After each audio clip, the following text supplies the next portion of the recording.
Nagpainit na ako dyan ng kawali. Maglalagay ako ng cooking oil. Igigisa ko muna itong bawang. Ayan, dinamihan ko na yan para may toppings ako mamaya. Ayan, okay na itong bawang. Magtatabi ako ng konti. Ayan, okay na yan. Igigisa ko na rin dito itong luya.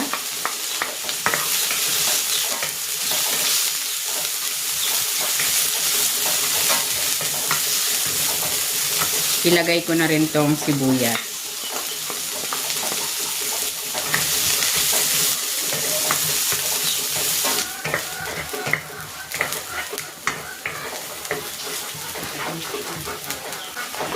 Igigisa ko na dito itong chicken. Binabad ko na ito sa asin at paminta.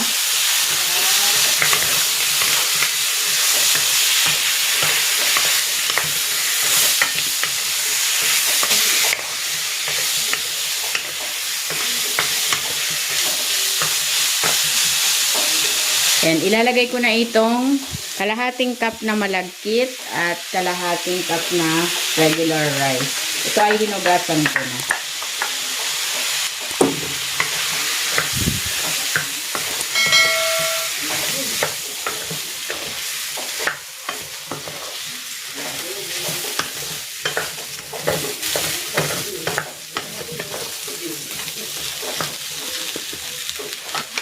Maglalagay ako ng patis para malasa.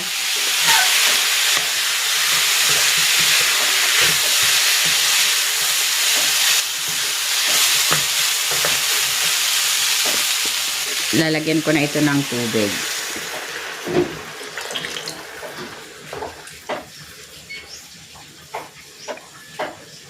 Ayan, okay na yan. Ayan, tatakpan ko ito.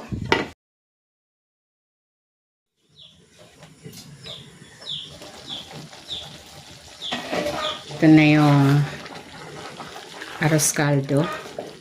Nakapagdagdag pa ako dito ng 3 cups na tubig.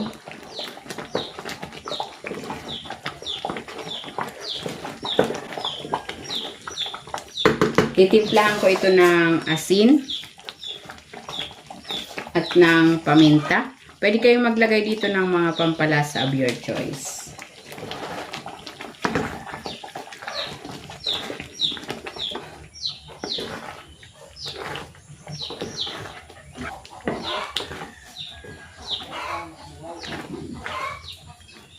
Maglalagay na ako dito ng fried garlic. Ito yung tinabi ko kanina.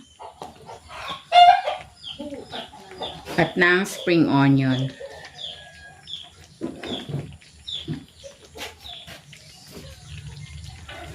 Ayan, luto na itong chicken arroz caldo. Hahanguin ko na ito.